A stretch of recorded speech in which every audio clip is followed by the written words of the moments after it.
Значи, Светото писмо не ги ниту пак не ги негира духовните ентитети кои стојат позади тие божества.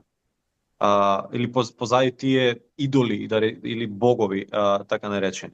Значи, постојат духовни сили, ентитети, кои се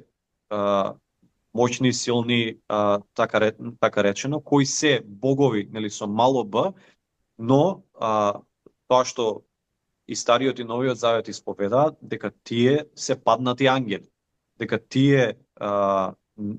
битија или тие божества, дека не се абстрактни, у смисла дека се чисто измислите и не постојат, туку дека позади тие нешта стојат духовни сили и ентитети, кои и текако имаат сила во животите на тие кои ќе им се предадат да им служат,